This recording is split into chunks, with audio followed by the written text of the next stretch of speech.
പിന്നെ ഗുരുവായ വശിഷ്ഠ മഹർഷി എല്ലാവർക്കുമായി തത്വോപദേശം നൽകുകയാണ്. പരമാത്മാവിൻ്റെ നിത്യതയും ദേഹത്തിൻ്റെ ക്ഷണികതയും നിസ്സാരതയും ഓർമ്മിപ്പിക്കുന്നു. ദേഹം അത്യന്തം ക്ഷണഭംഗുരവും മോഹൈക കാരണവും മുക്തിവിരോധകവും ശുദ്ധി വിഹീനവും ആകുന്നു. മൂഢരായുള്ളവരാണ് ഇഷ്ടജന വിയോഗത്തിൽ മാറത്തലച്ചു നിലവിളിക്കുക. സംസാര ജീവിതം നിസ്സാരമാണ്. അപ്പോൾ നിത്യമായ ശാന്തിയെ ആശ്രയിച്ചെങ്കിലേ സുഖം ലഭിക്കുകയുള്ളൂ. ജനിച്ചാൽ മരിക്കും, മരിച്ചാൽ ജനിക്കുകയും ചെയ്യും.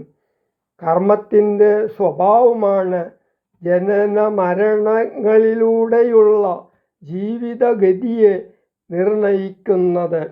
ആത്മാവ് നശിക്കുന്നില്ല, അതു ശാശ്വതമാണ്. അതറിയുന്നവനാണ് തത്വം അറിയുന്നവൻ.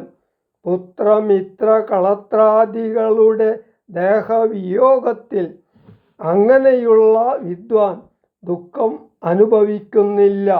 ബ്രഹ്മാണ്ഡകോടികളും മറ്റും സംഖ്യയില്ലാതോളം നഷ്ടമായതിനെ കുറിച്ചോർക്കുമ്പോൾ ക്ഷണഭംഗുരമായ ജീവിതത്തിൻ്റെ നേർക്ക് ജ്ഞാനികൾക്ക് ആഗ്രഹം തോന്നേണ്ട കാര്യമെന്ത്?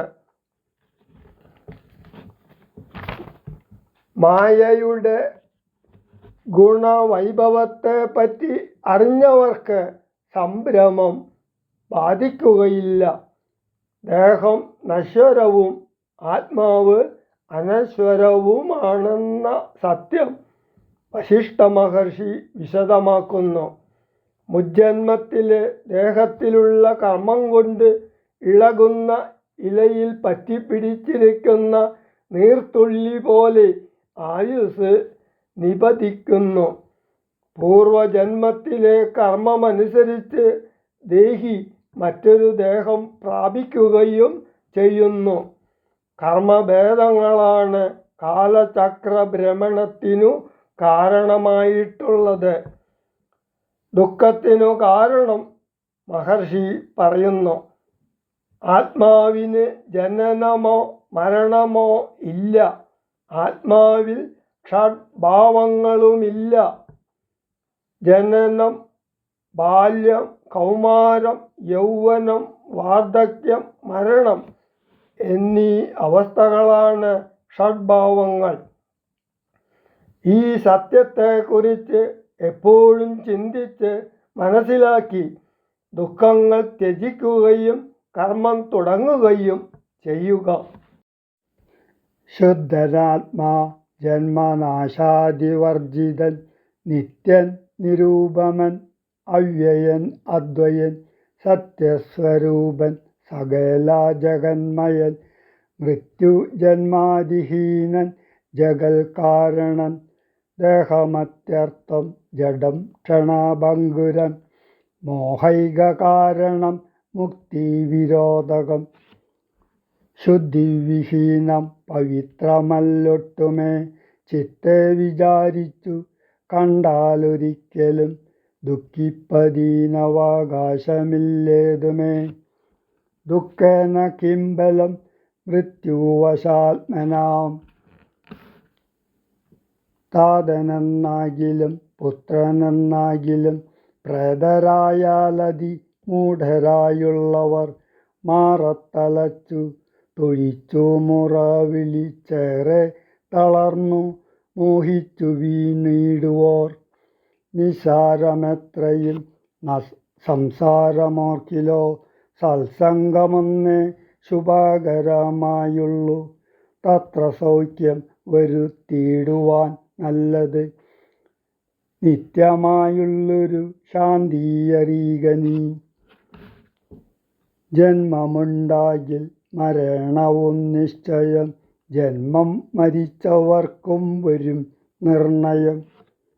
ആർക്കും തടുക്കരുതാതൊരവസ്ഥയെ നോർക്കണമെല്ലാം സ്വകർമ്മവശാഗതം. തത്വമറിഞ്ഞുള്ള വിദ്വാനൊരിക്കലും പുത്രമിത്രാർത്ഥ കളത്രാദി വസ്തുന വേർപ്പെടുന്നേരവും ദുഃഖമില്ലേതുമേ, സ്വോപേതമെന്നാൽ സുഖവുമില്ലേതുമേ. ബ്രഹ്മാണ്ഡകോടികൾ നഷ്ടങ്ങളായതും ബ്രഹ്മണാ സൃഷ്ടങ്ങളായതും പാർക്കിലോ, സംഖ്യയില്ലാതോളമുണ്ടിതെന്നാൽ ക്ഷണ ഭംഗുരമായുള്ള ജീവിതകാലത്തിൽ എന്തൊരാസ്ഥ മഹാജ്ഞാനിനാമുള്ളതും. ബന്ധമെന്തീ ദേഹികൾക്കെന്നതും ചിന്തിച്ചു മായാഗുണ വൈഭവങ്ങളും അന്തർമുത കണ്ടവർക്കെന്തു സംഭ്രമം. കമ്പിത പത്രാഗ്ര ലഗ്നാംബുബിന്ദുവൽ സമ്പതിച്ചിടും ആയുസ്സതി നശ്വരം. പ്രാക്തനദേഹസ്ഥ കർമ്മണ പിന്നെയും പ്രാപ്തമാം ദേഹിക്കു ദേഹം പുനരഭി. ജീർണവസ്ത്രങ്ങളുപേക്ഷിച്ചു ദേഹികൾ പൂർണ്ണശോഭം നവവസ്ത്രങ്ങൾ കൊള്ളുന്നു. ജീർണദേഹങ്ങളൗവണ്ണമുപേക്ഷിച്ചു പൂർണ്ണശോഭം നവദേഹങ്ങൾ കൊള്ളുന്നു.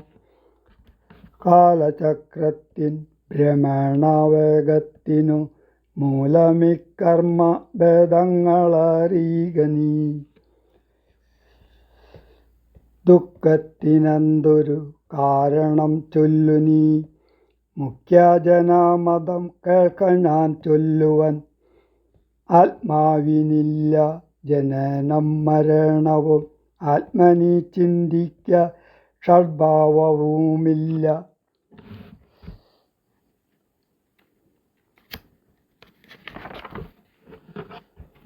നിത്യൻ ആനന്ദസ്വരൂപൻ നിരാകുലൻ സത്യരൂപൻ സകലേശ്വരൻ ശാശ്വതൻ ബുദ്ധ്യാദിസാക്ഷി സർവാത്മാ സനാതനൻ അദ്വയൻ ഏകൻ പരൻ പരമൻ ശിവൻ. ഇത്തമനാരദം ചിന്തിച്ചു ചിന്തിച്ചു ചിത്തേ ദൃഢമായറിഞ്ഞു ദുഃഖങ്ങളും ത്യക്ത്വാ തുടങ്ങുക കർമ്മസമൂഹവും.